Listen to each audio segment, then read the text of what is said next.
Have you ever been paralyzed by fear just before a huge meeting or botched a big pitch just because you were so afraid of failing that you basically forgot everything that you had been rehearsing for days? Well, stick around to learn the 3 steps that you can take to avoid fear traps and take back the power that fear robs you of. Hi, Lisa Lloyd here with more tips, tricks, and strategies to help you optimize and accelerate your invention licensing success. If you like this video when we're done, subscribe and hit that notification bell so you can be the first to know when I've posted a new video each week. Fear and anxiety creep up on all of us. No one is immune. Taking risks inherently comes with being an entrepreneur or an inventor, and it's a risky business. So basically, it's the perfect storm. Listen, entrepreneurship is hard and it's not for everyone. Whether you're building a boutique business and selling on Etsy, inventing and licensing new products, or doing a major tech startup, you will have to face challenges at some point that are really scary. I've been doing this for almost 30 years now, and I still have moments where I think my heart is going to beat out of my chest in a panic. Whether it was while waiting in the green room before walking down that long hall to appear on Shark Tank or other shows for that matter, or just reaching out to companies to pitch my products for licensing, I still feel fear. For me, and I suspect for most of us, it all boils down to fear of being misunderstood and unloved. Good old fear of rejection. Now, obviously, some things are scarier than others, but when it's absolutely crippling, that's when I have to roll up my sleeves and do the hard work of pushing through it. If you're serious about inventing and entrepreneurship, then you have to be honest with yourself and accept the fact that it will be scary at times, and it could even feel paralyzing. But here are some steps that you can take to turn those fears from traps into teachers. First of all, fear becomes a trap when you allow it to be masked as something else.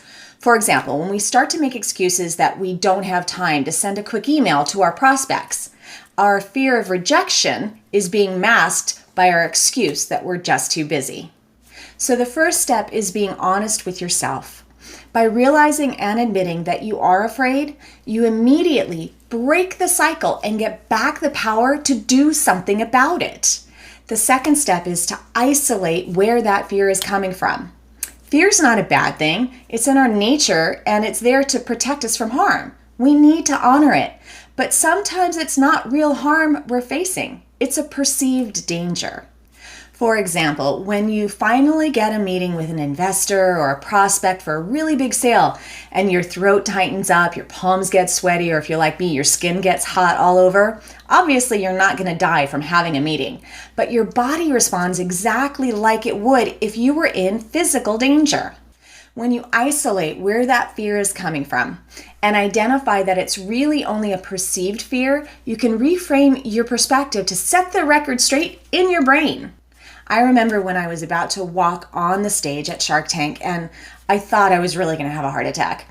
I sat down and closed my eyes and took a few really deep, slow breaths. I asked myself what I was afraid of, and it was clear to me that I was afraid of screwing up my pitch and blowing the opportunity, which would let a lot of people down, from the investors that I already had to my own family.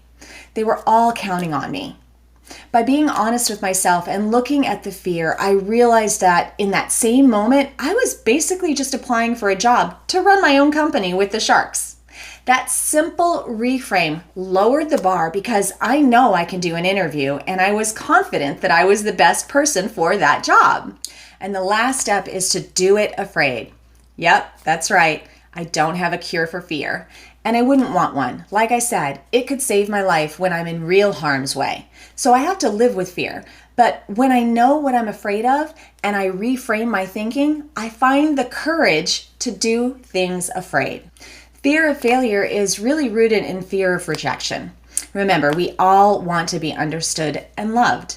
Rejection sucks. But to be successful as an innovator, you must create and try new things. Of course, some of it's going to fail, and that's part of the process. But when you look at that failure as a valuable learning, it will absolutely make you wiser and more capable and competent for whatever comes next. And that's a good thing, right? Have you ever met someone that just seemed to have it all figured out, like a super wise person? You know they weren't just born that way. In fact, it's a safe bet that they have been through a lot of crap in their life and learned many lessons, sometimes the hard way, through failure. The only difference between that saintly, wise person and that bankrupt, homeless entrepreneur is what they allowed themselves to learn from those experiences. I could share a million stories of my own as well as others, but the bottom line here is that fear is a terrible trap that can cause us to over or underreact and cost us our dreams.